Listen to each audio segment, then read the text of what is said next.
یہ والی حرکت فرمائی گئی ہے. بڑی ویل آرگنائزڈ ویل آرکیسٹریٹڈ حرکت تھی. گراس روٹ لیول پہ تو جو کچھ بھی ہوا سو ہوا, لیکن جس طرح اس کو میڈیا کے اندر پلے کیا گیا. امین حفیظ صاحب. رضی دادا میں آپ کو سوری گلا آج میرا بھی تھوڑا سا خراب ہو گیا, لیکن میں آپ کو یہ بتاؤں یہ جو پاکستان کے خلاف قوتیں کام کر رہی ہیں خصوصاً بلوچستان کے, ان سب کا ایک غیر رسمی جو اتحاد ہے اور ان کے پیچھے ان کے جو آقا بیٹھے ہوئے ہیں جن میں ہمارا ایک بڑا پیارا ہمسایہ بھی ہے, ان کے بھی ماشاءاللہ بہت زیادہ اس میں ہاتھ ہیں پاکستان کو نقصان پہنچانے کے بارے میں, اور وہ ان سب کو کبھی ادھر اکٹھا کر کے شرارت کر دیتے ہیں, کبھی اس طرف اکٹھا کر کے شرارت کر دیتے ہیں. مقصد یہ بلوچستان میں انہوں نے یہ افراتفری کا یہ جو ایک عالم ہے یہ برقرار رکھا ہوا ہے کہ ہماری جو افواج پاکستان ہیں, سیکیورٹی ادارے ہیں, وہ ایسے تمام دہشت گردوں کو جہنم واصل کرنے کے لیے وہاں پر متحرک ہیں اور ان پر کڑی نگاہ رکھے ہوئے. جہاں کہیں ان کی موومنٹ کا پتہ چلتا ہے کہ یہ لوگ اکٹھے ہو رہے ہیں, ان کے پاس بھاری اسلحہ موجود ہے, تو رضی دادا ہماری فورسز جو ہے وہاں آپریٹ کرتی ہیں. لیکن چونکہ وہ رقبہ بلوچستان رقبے کے لحاظ سے پاکستان کا سب سے بڑا صوبہ ہے, اور یہ اتنا بڑا پھیلا ہوا ہے کہ دور دور آپ ان کے اگر پہاڑی علاقوں میں اگر آپ گئے ہوں تو بہت دور دور آپ کو گاڑی چلانے کے بعد کوئی بندہ نظر آتا ہے.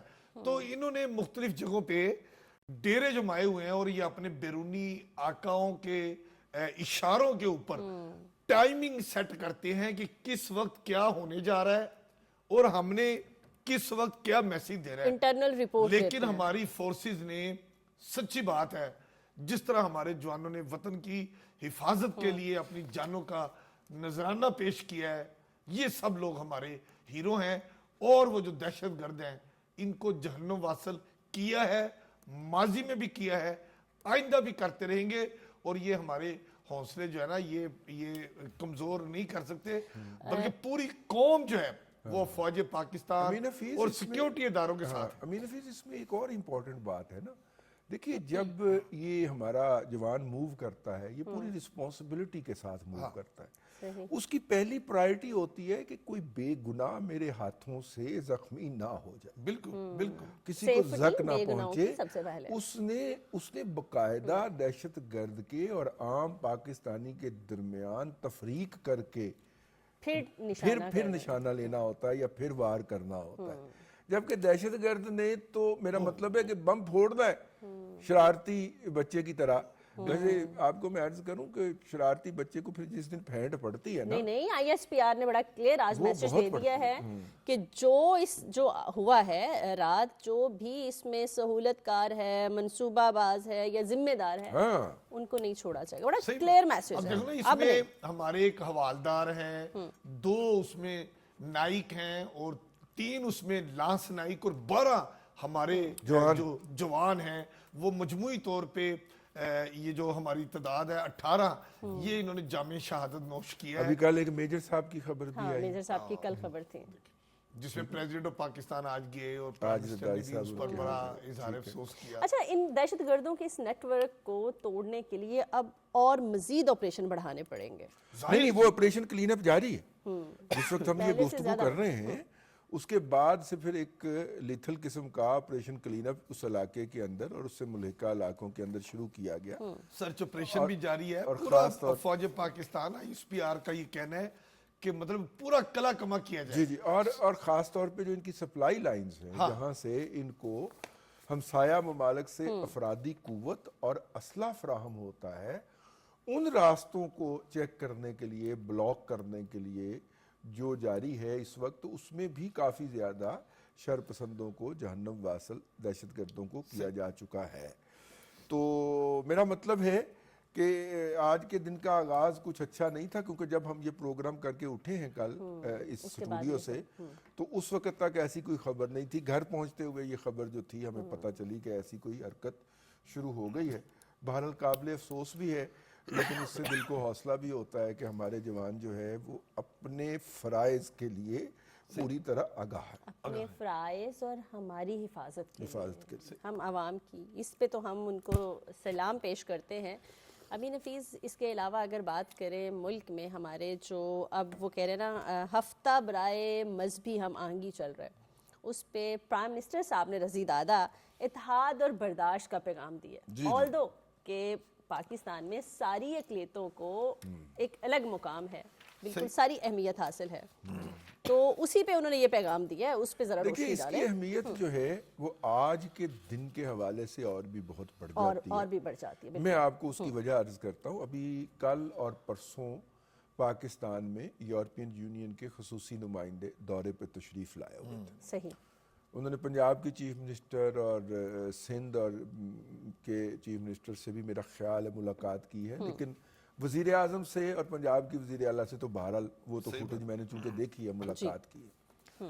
ان کی ملاقات کا پس منظر لے کر اور اس کو پیگ بنا کر پاکستان میں آپ کو پتہ ہے ایک پروپیگنڈا پارٹی ہے سوشل میڈیا کی، بالکل، تو انہوں نے کل سے یہ پروپیگنڈا شروع کر رکھا ہے کہ گویا کہ یہ جو یورپی یونین کے نمائندے تھے جو پاکستان میں تشریف لائے تھے، وہ گویا کہ حکومت پاکستان کی گوشمالی کرنے آئے تھے، کیونکہ پاکستان میں بہت زیادہ ہیومن رائٹس وائلیشن ہو رہی ہیں، اور ہیومن رائٹس وائلیشن کیا ہیں کہ جی ہمارے بندے پھڑے ہوئے ہیں، کیڑے بندے پھڑے ہوئے ہیں، نہیں کیڑے بندے پھڑے ہوئے ہیں جن کا ہمیں نام نہیں پتا، جن کا ہمارے پاس ایڈریس کوئی نہیں ہے، جن کے ہمارے پاس شناختی کارڈ کوئی نہیں، لیکن پھڑے ہوئے ہیں، ٹھیک ہے نا جی۔ یہ بندے ہمارے، وہ نہیں ہمیں پتا وہ کون، مجھے یاد آ گیا 3 سال 7 ماہ 21 دن والی حکومت پنجاب میں جب آئی، سائیں حکومت آئی، تو ان کے وزیر صاحب تھے ایک وڈے سائیں، سائیں حکومت جب پنجاب کے اندر آئی نا تو ان کے ایک وزیر صاحب تھے، تو پنجاب سول سیکریٹریٹ میں ہمارے ایک برخوردار جاننے والے تھے، تو اس وقت محکمے کے سیکرٹری لگے ہوئے تھے، تو انہوں نے اجلاس بلایا، تو اجلاس کے بعد، اجلاس شروع ہوتے ہی نہ تلاوت کے بعد انہوں نے کہا کہ جناب تبدیلی آ چکی ہے اور تبدیلی نظر آنی چاہیے۔ سیکرٹری صاحب نے کہا کہ سر کیا تبدیلی نظر آنی؟ انہوں نے کہا نہیں یہ نہیں مجھے پتا، تبدیلی نظر آنی چاہیے، کہ کیا تبدیلی نظر آنی چاہیے، اے نہیں پتا مینوں، بس تبدیلی آنی چاہیے۔ انہوں نے کہا سر کی کریے، ایک کاغذ چوکے ہیں لکھا دیں تبدیلی کی کریے، آپ ڈائریکشن دیں، اتنا اہم محکمہ آپ کے پاس ہے، آپ بتائیے۔ انہوں نے کہا نہیں یہ بتانا میرا کام نہیں ہے کہ کیا تبدیلی ہوتی ہے، بس تبدیلی آنی چاہیے، نظر آنی چاہیے۔ سر وہ سیکرٹری سر پٹ کے وہاں سے اٹھ گیا اس اجلاس سے، اور سیکرٹری منسٹر کے بیٹھے ہوئے اٹھ جائے تو بڑی بڑی بےزتی ہوتی ہے، وہ اٹھ گیا بیچارہ یہ کہہ کے کہ سر میں آپ سے پچھلے 15 منٹ سے پوچھی جا رہا ہوں کہ تبدیلی کیا نظر آنی چاہیے، آپ مجھے بتائیے، میں گورنمنٹ کی لائن بتائیے، پالیسی بتائیے، نہیں پتا، وہ کہیں بار بار یہ نہیں مجھے پتا، بس تبدیلی لیکن تبدیلی آنی چاہیے۔ تو اگر وہ یہ نہ کہتے تو ان کو سائیں کون کہتا؟ نہیں سائیں نہیں تھے، سائیں کے ایک چھوٹے سائیں تھے، چھوٹے سائیں تھے، حکومت تو سائیں تھی نا، بڑے سائیں کو تو پتہ ہی نہیں لگتا تھا نا کیا اور کرنا ہوتا ہے، وہ تو ساری بریفنگ لینے کے بعد نا تو چیف سیکرٹری کو ساتھ پوچھتے تھے کہ اب مجھے کیا کرنا ہے، اب مجھے کیا کہنا ہے، تو وہ کہتے تھے کہ اچھا بس آپ تھینک یو کہہ کے اٹھ جائیں۔ آپ اندازہ فرمائیے کہ وہ جو تبدیلی والے وزیر صاحب تھے، ان کی ایک یہ پولٹری فیڈ مل ہے، انہوں نے وہ جو ہوتا ہے نا جی بجلی گھر سے ایکسکلوسیو لائن جو تھی وہ اپنی فیکٹری تک بچھوائی، تبدیلی تو آئی، تبدیلی تو آئی نا، نظر آنی چاہیے، انہوں نے کہا وہ اور نظر آئی۔ مجھے وہ وہاں پہ اس علاقے میں فارمرز بتا رہے تھے کہ صرف اس ایک ایکسکلوسیو لائن سے جس سے ان کو بجلی کی لوڈ شیڈنگ کم سے کم پڑتی ہے، ان کو مہینے کا 10 کروڑ روپے سے زائد کا فائدہ ہے، صرف ایک۔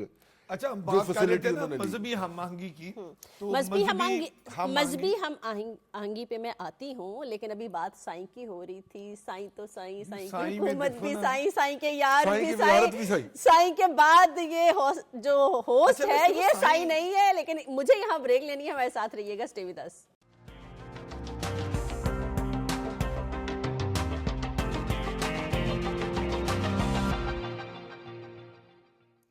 Welcome back to the show. اور امین حفیظ آپ بتا رہے تھے کہ مذہبی ہم آہنگی جو ہے وہ پورا ویک چل رہا ہے، اس پہ کیا کہنا ہے؟ اس وقت ہم پوری دنیا کے ساتھ مل کے مذہبی ہم آہنگی کا ہفتہ جو ہے وہ منا رہے ہیں، بالکل، اور پرائم منسٹر صاحب نے بڑی خوبصورت باتیں کی ہیں کہ ہمارا جو پاکستان ہے اور اس کی جو بنیاد ہے وہ اسلام اور اسلامی نظریے کے اوپر. تو ہمارا تو دین ہمیں یہی سکھاتا ہے مکمل مذہبی آزادی مذہبی آزادی ہے. ہمارا تو پاکستان کا سبز حلالی پرچم میں بھی جو سفید پارٹ ہے وہ بھی اقلیتوں کی نمائندگی کرتا ہے.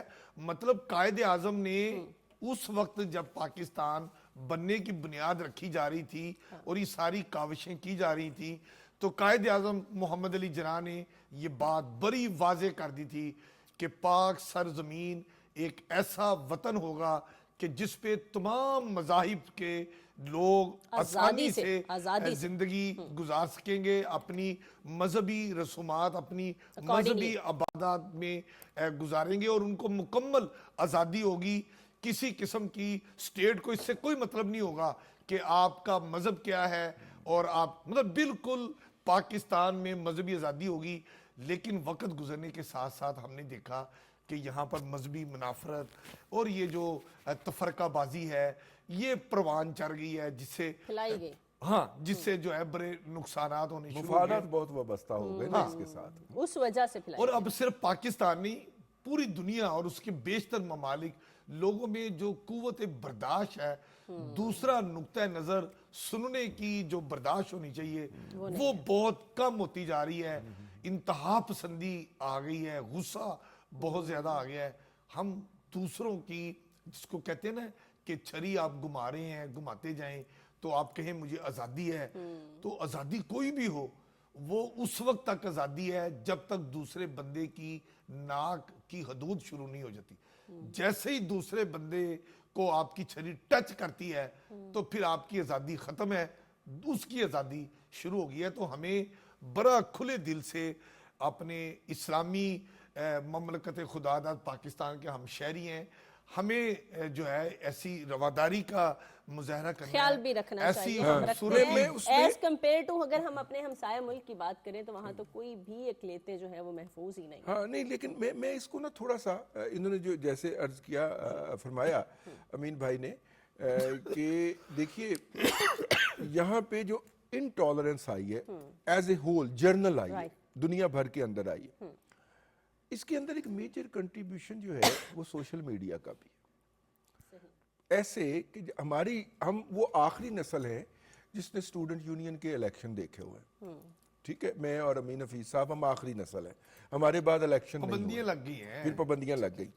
لیکن جب اسٹوڈنٹ یونین کے الیکشن ہوتے تھے تو اس میں دو ایکسٹریم نقطہ نظر سٹیج پہ بیٹھتے تھے, ٹھیک ہے, اپنا نقطہ نظر بیان کرتے تھے, ایک دوسرے کو برداشت کرتے, سنتے تھے اور برداشت کرتے تھے, سنتے تھے, برداشت کرتے تھے, اور دلیل سے دوسرے کو مسترد کرتے تھے, اور جو ڈنڈے سوٹے سے مسترد کرنے کی کوشش کرتا تھا اس کو طلبہ جو ہوتے تھے وہ ووٹ سے مسترد کر دیتے تھے. اور یوں ہماری طالب علمی کے دور سے ایک جمہوری رویہ سیکھنے اور سکھانے کی بات شروع ہو جاتی تھی. آج سوشل میڈیا کا دور ہے. میں نے امین حفیظ صاحب سے مجھے کوئی ان کی بات پسند نہیں آئی, لیکن اب میرے اندر اتنا حوصلہ بھی نہیں ہے. اختلاف کرنا بھی تو ایک حوصلے کی بات ہے نا, کہ میں ان کو منہ پہ کچھ کہہ سکوں. میں کیا کروں گا, میں گھر جاؤں گا اور میں ٹویٹر کے اوپر یا فیس بک کے اوپر ان کی اپنی ایک جعلی آئی ڈی بناؤں گا, اور اس کے بعد جا کے وہ امین حفیظ صاحب کو گالم گلوچ کروں گا, وہ کروں گا. ان بیچاروں کو, فرشتوں کو بھی نہیں پتا ہوگا کہ کہاں سے اٹ کتھوں آئی ہے, یہ اٹ کتھوں آئی ہے. نہیں, ابھی آپ نے, اور شریکہ کون ہے, شریکہ کون ہے, رضی دادا اٹ نہیں, رورا چیری بیٹھی, چیری نو رورا ماریا, چیری پھر کر کے, مطلب یہ جو اٹ ہے نا باروں نہیں آتی. ہاں, یہ جو سوشل میڈیا نے رائے کو اور رویے کو فیس لیس کر دیا.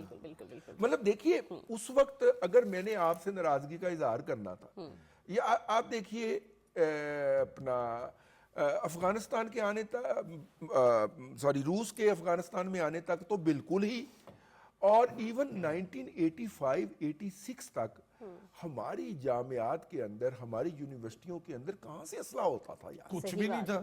وہ میکسیمم اسلحہ جو ہوتا تھا نا وہ لوہے کا کسون ہوتا تھا جو ایسے ہاتھ پہ چڑھا کے نا تو لڑائی کی جایا کرتی, لیکن اس کو بھی اچھا نہیں سمجھا جاتا تھا, اور وہ بھی جس سے برآمد ہو جانا اس کے سوشل بائیکاٹ ہو جانے. سر اور کہاں وہ دور آیا کہ کلاشنکوف اور کیا کیا اسلحے جو تھے فیشن بن گیا وہ بچے کالجز کے سے پاس. برآمد ہونا شروع ہو گئی. اس لیے کہ جب پھر وہ آقا آنے شروع ہو گئے نا, پولیٹیکل پارٹیز کی انفلوئنس شروع ہو گئی, اور پھر انہوں نے سرپرستی کرنا شروع کر دی, اسی لیے پھر طلبہ تنظیموں پہ بین لگ گیا. اب دیکھیے نا, اب تو کوئی آقا نہیں ہے نا, لیکن مہنگے ترین اے لیول اور او لیول کے سکولوں کے بچے جو ہیں چھٹی کے وقت, مطلب کہ ان کو جو گاڑی لینے آئی ہوتی ہے وہ اس کی بڑے سٹائل سے ڈگی کھولتے ہیں اور اس میں سے نکالتے ہیں. میرا مطلب ہے کہ AK-45 جو ہے وہ کیا چیز ہے, AK-47 کیا چیز ہے جو وہ نکالتے ہیں اس میں سے, اور جناب وہاں پہ عجیب و غریب قسم کے تماشے ہو رہے ہوتے ہیں. بنیادی طور پہ میں یہ سمجھتا ہوں کہ اس میں کوئی سرپرستی یا یہ یا وہ ہوئی ہوگی, لیکن جو رویوں کی عدم برداشت آیا ہے, بہترین رویے سکھانے کے لیے آپ 60,000 روپے سے لے کے لاکھ روپے مہینہ تک فیس ادا کرتے ہیں انگریزی میڈیم بچوں کی. صحیح. اور رویہ کیا سکھایا جاتا ہے کہ اس نے جناب اپنے گارڈز بلائے ہوتے ہیں کہ آج میری اندر لڑائی ہو گئی ہے. وہ پچھلے دنوں یہاں پہ ایک انگریزی کالج کے اندر وہ لڑائی ہوئی تھی, تو وہ کس طرح بچی کو مار مار کے اس کا حشر کر دیا تھا, سر پھوڑ دیا تھا اس کا, اگر آپ کو یاد ہو. ٹھیک ہے نا. اور پھر کہاں سے لوگ سرگرم ہوئے تھے کہ وہ اس تشدد کے اندر, اس دہشت گردی کے اندر یا اس بدماشی کے اندر جو دوسری بچیاں انوالو تھیں. میرا مطلب ہے کہ یہ جو عدم برداشت کا رویہ, میں کسی کو بھی سنگل آؤٹ, کسی کمیونٹی کو نہیں کرنا چاہ رہا, کسی طبقے کو نہیں کرنا چاہ رہا, کسی شعبے کو, پروفیشن کو نہیں کرنا چاہ رہا. یہ باتیں تو اپنی جگہ, لیکن توشہ خانہ کا ریکارڈ آ گیا ہے, گورنمنٹ نے ساری لسٹ دے دی ہے, 3 سال کا ریکارڈ دیا ہے. کس کو کیا ملا, الزام جو لگایا ہے ہمارے پرائم منسٹر صاحب کے اوپر وہ یہ ہے کہ جناب 1,25,000 روپے کا 1 لیٹر اود آتا ہے, اود کا عطر. ٹھیک ہے, اود بہت پسند ہے مجھے. جی میرے آقا صلی اللہ علیہ وسلم کا بھی پسندیدہ خوشبوات میں شامل. تو وہ جی 3 کلو اود کا جو ہے نا کنٹینر وہ پرائم منسٹر صاحب لے گئے. 3 کلو کا, لیٹر کا, 3 لیٹر کا. ٹھیک ہے. اب میرا مطلب یہ ہے کہ جب انہوں نے خود یہ پابندی لگائی ہے کہ 30,000 سے زیادہ مالیت کا, 300 امریکی ڈالر, 300 امریکی ڈالر. یہ مارچ اس میں فیصلہ ہوا تھا 2023 میں, 9,000 روپے پالیسی گورنمنٹ نے اسٹیٹ نے دی تھی کہ $300 ملین تک کا, 300 صرف 300 امریکی ڈالر. میں امریکی ڈالر کہنا چاہ رہا تھا, وہ ملین پہ نکل گئے. بڑی باتیں کرتے ہیں, امیر بندے ہیں نا, بڑی باتیں کرتے ہیں. نام آندے ہی ملین بلین لگانا جو ہے نا بہت ضروری ہو جاتا ہے. وہ ٹرمپ صاحب بھی آپ کو پتہ ہی ہے, وہ ایسے ہی کرتے ہیں. تو 300 امریکی ڈالر تک کا یہ پالیسی اسٹیٹ نے بنائی کہ آپ وہ تحفہ رکھ سکتے ہیں, اور اس سے بڑا مالیت کا جو لیکن بتانا پڑے گا آپ کو, بتانا پڑے گا, اور اس کی مالیت جو ہے وہ دینی پڑے گی جو فکس کی جائے گی اس تحفے کی. صحیح. اب دیکھیں 1997 یعنی کہ پاکستان میں اب تک 1997 سے لے کے 31 دسمبر 2024 تک, مطلب تقریباً 27-28 سال کا جو توشہ خانہ کا ریکارڈ ہے وہ پبلک ہو گیا ہے. میں آپ کو اس کی تھوڑی سی ڈیٹیل بتا دوں. اس میں ذرا مزے والی بات سن لیں رضی دادا, کیا بات ہے, آپ تو بڑی سپر بات کرتے ہیں. اس میں جتنے سیاستدان ہیں, اس میں جتنے اس میں جو ہمارے دوسرے اسٹیٹ رکن رہتے ہیں, ان سب کے توشہ خانہ نے اس کے نام دے دیے ہیں, مگر جو بیوروکریٹس کے نام ہیں اس میں لکھا ہے جناب آصف علی زرداری, جناب نواز شریف, جناب شہباز شریف, جناب شیخ رشید, چودھری شجاعت. انہوں نے تحفے تحائف لیے اور بیشتر نے واپس کر دیے. ان میں کئی نام بیوروکریٹس بھی ہیں. یار بیوروکریٹ کے نام بھی سامنے لاؤ نا. اچھا, لیکن 2000 یا 3 سال کی ڈیٹیل, 3 سال کی ڈیٹیل یہ ہے, 2022 میں 224 طوائف آئے, جبکہ مطلب کہ وہ کیا اس میں قاسم کے ابو والا بھی ہے, ہاں, جس میں ابھی وہ شامل ہے, جس کے اندر وہ ریاست مدینہ بنانے والے بھی شامل تھے. 2022 میں کتنے آئے؟ 224. ٹھیک ہے. 2023 میں آئے 590. لطیفوں وہ تحفوں کی تعداد ڈبل سے بھی زیادہ ڈبل سے بھی زیادہ ہے نا, ڈبل سے بھی ڈبل سے زیادہ ہے, اچھی خاصی ہے. ٹھیک ہے نا. اچھا اس کے بعد جو ہے 2024 میں 355 تحفے آئے, اور 2024 میں الیکشن بھی ہوئے ہیں, اور الیکشن کی وجہ سے حکومت پاکستان کی قیادت کا جانا اور آنا بھی بہت کم رہا. بالکل. لیکن 2024 کے اندر جو ہے وہ یہ تحفے آئے. ان تحفوں میں سے جو تحفے رکھے جا سکتے تھے ایز پر دا پالیسی وہ رکھے گئے, باقی سارے کے سارے جمع کیے گئے. زیادہ تر تحفوں کی تعداد آذربائیجان, سعودی عرب, امارات, قطر اور چین کے ممالک سے آئی ہے. یہ تھوڑا سا میں نے کہا کہ مارچ سے پہلے یہ پالیسی تھی کہ 30,000 سے زیادہ کے رکھ سکتے ہیں. اب یہ $300 تک, آپ نے جیسے کہ 2023 میں یہ پالیسی بدل گئی تھی, اور صرف $300 یعنی کہ تقریباً $9,500 8,500 روپے تک کا تحفہ آپ مفت رکھ سکتے ہیں. لیکن بتانا ضروری ہے کہ یہ تحفہ ملا ہے, ٹھیک ہے, ڈکلیئر کرنا ضروری ہے. اس سے زیادہ کا جو ہوگا تو وہ ویلیوشن میں جائے گا, ویلیوشن سے اس کی پرائس لگے گی, اور جتنی بھی پرائس لگے گی اس کی پھر ایک رضی دادا یہاں پہ میرا ایک میرے مائنڈ میں ایک بات آئی ہے. اچھا اجازت ہو تو کر لوں؟ جس نہیں جو اس وقت شور مچایا جا رہا ہے میں مجھے کر لینے دیں. وہ یہ ہے کہ شہد کی کوئی بوتل, شہد کی ایک بوتل آئی تھی. اچھا ہم اگر کہیں کہ آپ کی یہ کالے رنگ کی بوتل کے اندر شہد نہیں تھا تو اصرار ہوتا ہے کہ شہد کی بوتل تھی, ٹھیک ہے, ثابت کر دیا جاتا ہے. اب شہد کی بوتل آئی ہے اور یہ لکھا ہوا ہے اس کے قانون کے اندر کہ بھائی جو ڈسپوزیبل چیزیں ہیں وہ آپ نے لے لینی اور دے دینی ہے. کھانے کی چیز کتنی مہنگی ہو سکتی ہے یار, ٹھیک ہے. اور شہد کی بوتل کا جو ہے وہ رولا پڑا ہوا ہے. عود کی 2 بوتلیں ہیں, اس کے علاوہ غلاف کعبہ کا ٹکڑا. وہ تو اتنی قیمتی اور اعزاز کی بات ہے اگر غلاف کعبہ کا کوئی حصہ کسی کو دستیاب ہوتا ہے. لیکن غلاف کعبہ کی بجائے کعبہ اور نبی پاک کے مسجد نبوی کی وہ گری اگر کوئی آئے اور وہ مطلب اور پھر بھی کہے کہ نہیں میں نے اس کا حساب نہیں دینا. اچھا یہ جو اچھا یہ ہوا کیوں, یہ کیا کیوں کہ میں آخری بات پھر آپ کی بات. دیکھیے بنیادی طور پہ توشہ خانہ 1 کے بعد اب توشہ خانہ 2 کی سماعت کا آغاز ہو گیا.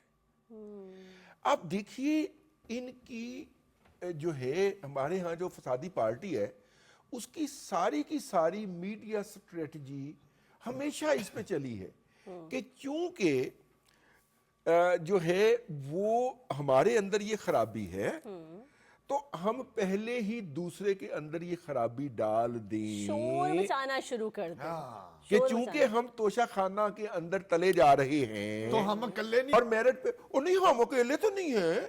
اگر آپ کو یاد ہو, اچھا اگر اکیلے کی بات کریں تو یہ لسٹ کب کوئی دے گا؟ میں آپ کو کوئی چیز تب دوں گی نا رضی دادا, یہ گورنمنٹ نے کیوں جاری کی جس کے اپنے ہاتھ صاف ہوں. صاف ہے بالکل. اب دیکھیے اگر آپ کو یاد ہو لاسٹ ٹائم جب توشہ خانہ کا کیس فائل ہوا تھا تو یہ ڈیٹیل نکال کے ماری گئی تھی میڈیا کے اوپر ایز اے اسٹریٹجی کہ دیکھیں جی وہ تو مریم نواز شریف نے بھی گاڑی لی تھی, وہ تو آصف علی زرداری نے بھی گفٹ لیا تھا.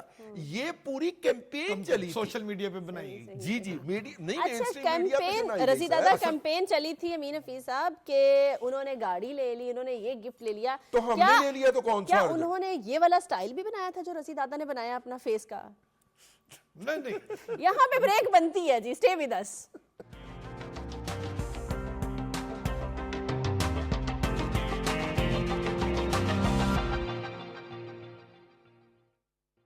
Welcome back to the show. اور امین حفیظ میرے آپ کے کوئی مذاکرات, کوئی تعلقات, کوئی ریلیشنز ایسے ہیں اگر آپ مجھے تھوڑی فریڈم دے دیں کہ چلیں ٹھیک ہے اسماعیلہ آپ کو آزادی ہے آپ بول لیں تو پھر مجھے بات کرنی چاہیے نا, کرنی چاہیے نا. اگر مجھے آزادی مل رہی ہے, مجھے آپ کہہ رہے ہیں, گورنمنٹ کہہ رہی ہے, اے پوچھن دی منو بولن دی اجازت دیتی ہے, معافی دے دیو سر جی. نہیں جی, ایک پارٹی جو ہے سٹل ابھی تک لاڈلی چل رہی ہے. گورنمنٹ نے شاید بہت زیادہ ہی نرمی کر دی ہے اور بار بار مذاکرات, اب وہ مذاکرات بھی نہیں کرنا چاہ رہے. میں آپ کو بتاؤں, ہم نے اسی پروگرام کیا میں, ہے میرا روز کا یہی سوال ہوتا ہے, ہم نے اسی پروگرام میں رضی دادا نے بھی بڑی دفعہ پوائنٹ آؤٹ کیا اور ہم بھی یہ کہتے آ رہے ہیں کہ پی ٹی آئی کی جانب سے جو مذاکراتی ٹیم بنائی گئی حکومت کی جانب سے جن افراد کو مذاکراتی ٹیم کا نمائندہ حصہ بنایا گیا اور جس کو کنوینئر بھی مقرر کیا گیا، آپ ذرا دونوں کے ذرا شخصیات کا تقابلی جائزہ لیں. صحیح. اچھا، پھر ان کے پیچھے کون کون، پتلی تماشا آپ نے دیکھا تھا بچپن میں؟ آپ نے شاید دیکھا یا نہیں دیکھا. رضی دادا تو میں بڑا پتلی تماشا دیکھا کرتے تھے، اور اس ہم لائیو دیکھ رہے ہیں. پتلی تماشا میں ایک کریکٹر پیچھے ہوتا تھا. صحیح. جو کریکٹر آپ کو نظر آ رہے ہوتے تھے وہ آپ کو دکھائی دے رہے ہیں، لیکن ان کو جو ہلانے والے ہیں، موو کر رہا ہے کوئی موو کرنے والے، وہ پردے کے پیچھے وہ ڈوریاں ان کی ہلا رہے ہوتے تھے. تو یہ جو مذاکراتی ٹیم تھی وہ حکومت کی افراد ہیں یا پی ٹی آئی کے ہیں، وہ پتلی تماشا تھا. اور اس پتلی تماشے میں ہاتھ کس کے ہیں؟ ایک تو اڈیالہ جیل تھی، دوسرا پرائم منسٹر سیکریٹریٹ تھا، تیسرا فریق اس میں اسٹیبلشمنٹ تھی. تو یہ تینوں جو ادارے تھے یہ عام آدمی کو نظر نہیں آ رہے تھے. نظر کیا آ رہے تھے؟ گوہر نظر آ رہا ہے پی ٹی آئی کی طرف سے، ادھر سے عرفان صدیقی نظر آ رہا ہے، سامنے بیٹھا ہوا شریف آدمی اسپیکر قومی اسمبلی سردار یاس صادق، معصوم آدمی جو خواتین کی طرف اسمبلی میں کوئی خاتون بات کر رہی ہو نا تو سردار یاس صادق صاحب آنکھیں نیچی کر رہی ہوتی ہیں، تو بعض اوقات وہ خواتین کہہ رہی ہوتی ہے جناب اسپیکر میری طرف. نہیں تو خواتین تے الزام نہ لاؤ، خواتین تے الزام نہ لاؤ. ایک کوئی خاتون ہی کی ہے وہی کہندی اکھاں چکھا پا کے گل کرو، کوئی کوئی گی کوئی. اور انہوں نے کیا پھر سردار ایاز صادق صاحب جو اس کو ہیڈ کر رہے تھے سارے مذاکراتی پروسیس کو، انہوں نے کہا کہ میں کیس ڈال دینا تھا، میں عورتوں کی آنکھوں میں آنکھیں ڈال کے بات نہیں کرتا. وہ ماشاءاللہ ایک کامیاب خاوند بھی ہیں اسی حوالے سے. تو ہم بات کر رہے تھے مذاکرات کی. میں کہہ رہا تھا کہ وہ جو پتلی تماشا ہے نا، اس میں ایک بات آئی ہے تو وہ کلاس فیلو بانی کا. ہاں سردار یاس صادق لیکن کردار دیکھیں کیا بات ہے، ان کے والد صاحب نے کیا تربیت کی ہے یار. اور وہ بڑی مزے کی کئی دفعہ کلاس میٹ ہونے سے فرق نہیں پڑتا، تربیت میٹر کرتی ہے. سردار یاس صادق صاحب کئی ان کی ایچیسن کالج کی لیکن دونوں خاندانی ہیں، آپ بھول جاتے ہیں. اچھا میں آپ کو یہ بتا رہا تھا، اب جو مذاکرات پہلا راؤنڈ ہوا، دوسرا راؤنڈ ہوا، تیسرا راؤنڈ ہوا، چوتھے راؤنڈ میں پی ٹی آئی والے آئے ہی نہیں. اچھا حکومتی لوگ بیٹھے ہوئے تھے. اصل میں عرفان صدیقی صاحب نے وہ جو پتلی تماشا میں بتا رہا ہوں نا، انہوں نے بڑی خوبصورت کل ایک بیان دیا. کیا؟ ہائے ہائے ہائے ہائے رضی دادا ذرا توجہ فرمانی ہے. شمائلہ آپ ذرا پیپر کی طرف نہ دیکھیں، میر حفیظ کی طرف توجہ فرمائیں. پھر تھوڑا جے آئے ہائے اور پاؤ. عرفان صدیقی صاحب 10 روپے دا آیا ہے اور عرفان صدیقی صاحب کہتے ہیں کہ یہ سارے مذاکرات کی جو نیچے بیس تھی اور پیچھے پتلی تماشا جو تھا، اس میں ایک نکاتی ایجنڈا تھا کہ بانی کو، قاسم کے ابو کو اور سلمان کے ابو کو رہا کر دیں. انہوں نے تجویز دی ہے کہ پی ٹی آئی کی قیادت وزیر اعظم صاحب کے پاس جائے اور ان سے ریکویسٹ کرے کہ جناب بھاگ لگے رہن، جوریاں سلامت رہن، ساڈا بانی رہا کرا دیو تے صدر صاحب نو کہو سزا معاف کر دیو. عرفان صدیقی صاحب نے ابھی ان کو فرمائشی پروگرام. اجل نہیں، لیکن اس میں جو میرے پاس خبر نہیں، لیکن میرے پاس جو خبر ہے وہ یہ ہے کہ سردار ایاز صادق صاحب نے حکومت سے یہ کہا ہے کہ آپ اپنی مذاکراتی کمیٹی کو ڈی نوٹیفائی نہ کریں. ہاں تو ابھی تک ہوئی نہیں ہے، ہوئی نہیں نا، حالانکہ حالانکہ یکم ہے. تو پھر اس پہ کسی نے پوچھا کہ سردار صاحب آپ کے پاس کوئی اطلاع ہے یا آپ کو کوئی اطلاع کی گئی ہے؟ کہتے ہیں انہوں نے کہا یار وہ آ رہے ہیں، ٹھیک ہے آپ ذرا ڈی نوٹیفائی نہ کریں، کمیٹی کو اپنی جگہ پہ رکھیں. اچھا پھر میں نے کہا کہ میں نے وہ جن جرنلسٹ دوستوں نے خبر دی، میں ابھی ان سے یہ خبر لے کے ہٹائی تھا کہ جناب secretary P T I, secretary ہے نا وہ ایوب خان کے پوتے جو ہیں، کیا نام ہے ان کا، عمر ایوب صاحب جناب لائیو آ گئے فوری طور پہ ٹی وی پہ. جنرل سیکٹری ہے نا وہ لائیو آ گئے. نہیں وہ جنرل سیکٹری ہیں تو پھر سلمان اکرم راجہ کیا ہے؟ نہیں پارٹی کے جنرل سیکٹری آپ کہہ رہے ہیں؟ نہیں وہ تو وقاص صاحب نہیں ہے، ہاں شیخ وقاص نہیں، وہ تو انفارمیشن سیکٹری، انفارمیشن سیکٹری. وہ ایسے بدلتے رہتے ہیں نا، ہاں پتہ نہیں آگے کسی کو پتہ اب جیسے کے پی کے میں بھی وہ پارٹی کا صدر بدل گیا، ہاں جی جنید اکبر آ گیا، میں پھڑیا جاواں تے تسی گھر واپس نہیں جان. بات پتہ کیا میں آپ کو بتاؤں رضی دادا، یہ جمہوریت ہے، پاکستان بڑا پیارا ملک ہے، ہم ہمیشہ اس کی پازیٹیو پکچر پیش کرتے ہیں. میں پازیٹیو بات پیش کرنے لگا ہوں. عمر ایوب صاحب فرمانے لگے دیکھیے آخر کار بات چیت ہونی تو مذاکرات کی ٹیبل پہ بیٹھ کے ہی ہے نا. تو اس لیے حکومت جو ہے نا وہ اپنی مذاکراتی ٹیم کے لوگوں کو سمجھائے، یعنی ہماری بات مان لیں. ہماری بات یہ ہے، میں آپ کو بتاؤں یہ بڑی خوبصورت بات ہے، میں ہمیشہ پازیٹیو باتیں کر رہا ہوتا ہوں، آج میں پھر بات کرتا ہوں رضی دادا. یہ پاکستان بڑا پیارا ملک ہے، اس میں ہم سب نے مل کے اس کو چلانا ہے. تمام سیاسی جماعتیں بڑی محترم ہیں، ان کے قائدین قابل احترام ہیں، ان کے ورکرز کی بہت زیادہ اہمیت ہے. جمہوری ملک میں جو ڈائلاگ ہوتے ہیں اس میں کامیابیاں ناکامیاں روڑے ٹکانا، اس میں یہ اختلاف رائے، یہ حسن ہے جمہوریت کا. ان کو چاہیے پی ٹی آئی کو کہ یہ کہہ دینا کہ اب ہم ڈیڈ لاک ہو گیا ہے ہمارا، چونکہ آپ نے جوڈیشل کمیشن نہیں بنایا، آپ نے ہمارے قائدین کو رہا نہیں کیا تو اور اسیران کو رہا نہیں کیا تو یہ سارا سسٹم پیک.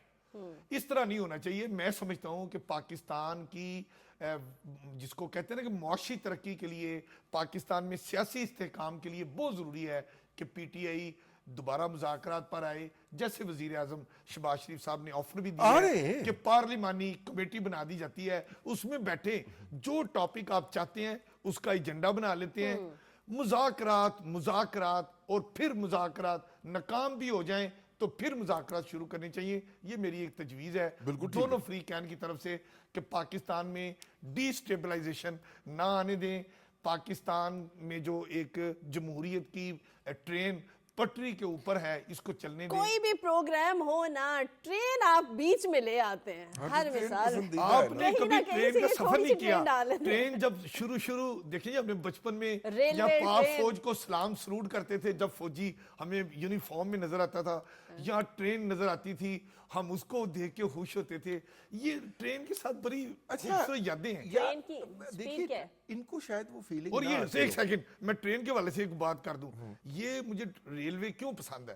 یہ پاکستان جیسے ہماری پاک افواج ہے، یہ واحد ایسا منظم اور مستحکم ادارہ ہے. چاروں صوبوں میں پاکستان کے کونے کونے میں پاکستان کی حفاظت کے لیے ہمارا جوان سے لے کے آرمی چیف موجود ہے. اسی طرح پاک ریلوے جو ہے یہ چاروں صوبوں کی زنجیر ہے، چاروں صوبوں میں اس کا ٹریک ہے. ہر جگہ یہ وہ پرانا ہو گیا ہے، ہن نویں انجن آ گئے نے. مینوں ریلوے اس گلو پسند ہے کہ ایک تو ریلوے کا انجن جو ہے وہ صراط مستقیم پہ چلتا ہے، جو رستہ اسے بتایا جاتا ہے اس پہ چلتا ہے. آپ کو پتہ ہے ریلوے کا جو انجن ہے، میری بات سننے، میری بات. ریلوے کا جو انجن ہے اور دوسری بات ہو رہا ہوتا ہے تب سے اسلامی ٹچ آنا شروع ہو جاتا ہے. دوسری بات اچھا ریلوے کا انجن بھی پتلی تماشا ہے، وہ بھی ڈرائیور خالی بریک لگاتا ہے ریس دے سکتا ہے، باقی ٹرین نے کدھر جانا ہے کہاں جانا ہے یہ پیچھے کنٹرول پتلی تماشا. میں نے کبھی ٹرین کا سفر نہیں کیا اس لیے مجھے ٹرین کی سپیڈ کا نہیں پتا. مجھے صرف اتنا پتا ہے کہ میرے پرائم منسٹر کی سپیڈ جو ہے نا وہ بہت تیز ہے، ٹرین سے تو بہرحال تیز ہے. ٹرین سے تیز ہے. اور اب ان کی جو بھتیجی صاحبہ ہیں ہماری وزیر اعلیٰ پنجاب، میں کیوں بیان کروں، میں تو ٹرین کی سپیڈ میں نکل گئی ہوں. اب مریم سپیڈ بھی بڑی سپیڈ سے چل رہی ہے. سپیڈ کی بھی بات کروں گا میں، لیکن پہلے میں دوسری بات کیے بغیر دیکھیں، ایک تو صراط مستقیم پہ جاتا ہے ریلوے کا انجن، دوسرا اس نے اپنے اندر آگ اور تیل اور وہ دھواں جو ہے وہ سمویا ہوتا ہے اور اپنے مسافروں کو وہ اے سی میں بٹھا کے لے جا رہا ہوتا ہے نرم سیٹوں کے اوپر. میں تو کہتا ہوں پی ٹی آئی اور مسلم لیگ نون یعنی کہ حکومت اور پی ٹی آئی کو ریلوے کے ایک اے سی سلیپر ڈبے میں ان کو بٹھا دیا جائے، آگے انجن لگا دیا جائے اور انجن بھی بڑا مضبوط ہونا چاہیے. اچھا گورنمنٹ تو چاہتی ہے وہ بیٹھے لیکن وہ نہیں بیٹھنا چاہتے نا. اور جب تک ان کے مذاکرات ختمی نتیجے پر نہیں آتے ان کو ٹریک پہ رکھیں کہ باتیں کریں. اچھا دیکھیے بہرحال جو بات انہوں نے کہی، آج جو ہے وہ بہت اہم دن تھا. آج پنجاب کی چیف منسٹر نے جو ٹیوب ویل ہیں ہاں ان کا افتتاح کیا، سولر پہ جانے کا افتتاح کیا باقاعدہ فارملی اس کو. اب اس میں دیکھیے جو اس وقت بجلی کے نرخ ہو چکے ہوئے ہیں، یہ جو انسٹالیشن ہوگی نا یہ سولر پلیٹوں کی، یہ 3 سال کے اندر اس کی قیمت کسان کو واپس ہو جائے گی. کیا بات ہے. ٹھیک ہے, مطلب فائدہ ہوگا. ہاں یعنی جتنی انویسٹمنٹ ہوگی وہ 3 سال میں ریٹرن ہو جائے گی.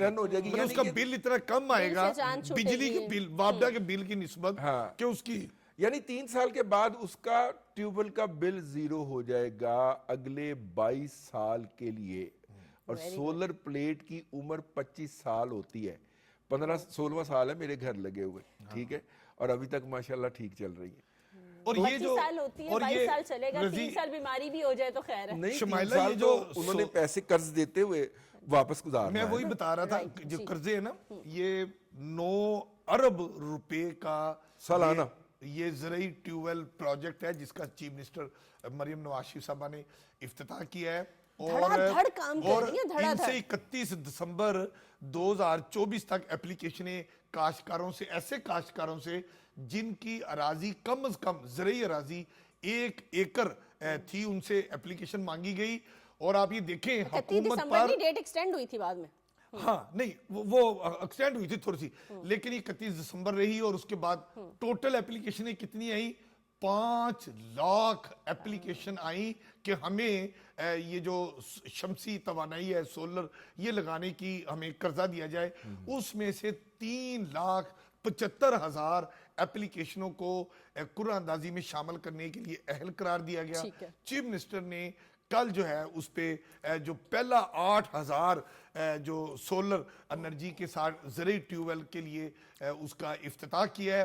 اس میں بڑی خوبصورت بات آپ نے جیسے رضی دادا بتا رہے تھے, پہلی مطلب اس کے بعد بھی ہوگی, ہاں یہ ہوتی, یہ سلسلہ ہر سال ہوگی. ابھی میں آپ کو بتاؤں 8 کلو واٹ کا جو سولر سسٹم لگایا جا رہا ہے اس پہ یہ 5 لاکھ روپیہ سبسڈی گورنمنٹ دے گی.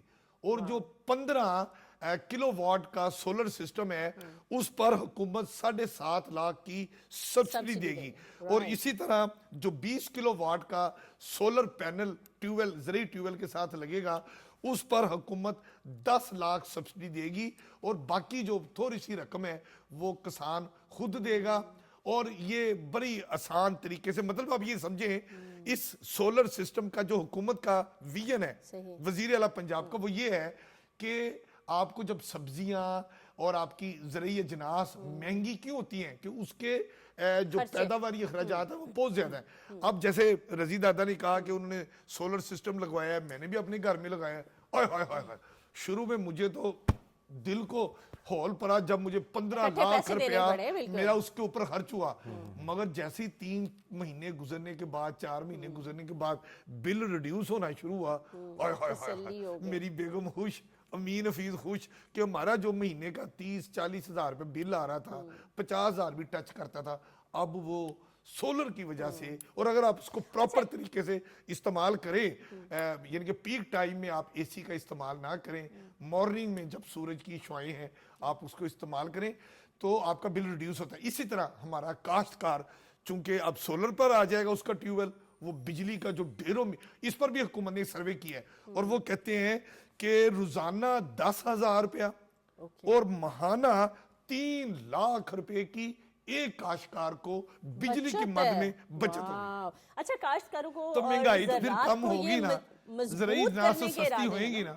امین صاحب, یہ زراعت کو یا کسان کو مضبوط کرنے کے لیے سب ہو رہا ہے. اس سے پہلے گرین ٹریکٹرز دیے, زرعی آلات بھی دیے, اب کھاد بھی دی, وہ جو کسان کارڈ بھی دیے. بنیادی طور پہ پاکستان مسلم لیگ نون جو ہے وہ بدقسمت پارٹی ہے کہ جو میکسیمم کسانوں کے لیے کرتی ہے.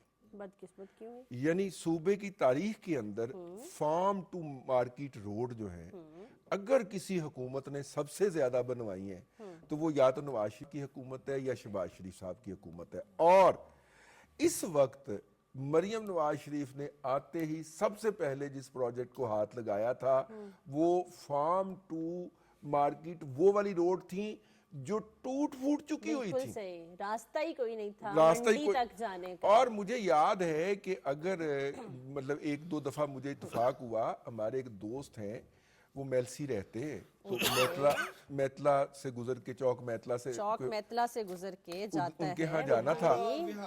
تو جو عارف والا بورے والا وہاڑی کے راستے سے گزر کے جاتے ہوئے امین حفیظ آپ یقین کریں کہ اتنی کہ بد دعائیں نکلی تھیں. لگتا ہے کہ سائیں کی حکومت میری بد دعائیں کے نتیجے میں گئی ہے, کیونکہ انہوں نے اتنا خوفناک اس سائیں کو کر کو دیا. سائیں کی مجھے لگتا ہے بد دعا لگی, اور میں رضی دادا کو سائیں کہنا نہیں چاہتی تھی, اب وہ خود بن گئے تو اس میں میرا قصور نہیں ہے. لیکن سائیں جی ہمارے لیے, ہماری حکومت کے لیے بہت ساری دعائیں کیجیے گا. ہمارے پروگرام کا وقت ختم ہو گیا, ہمیں اجازت دیجیے, اپنا خیال رکھیے گا.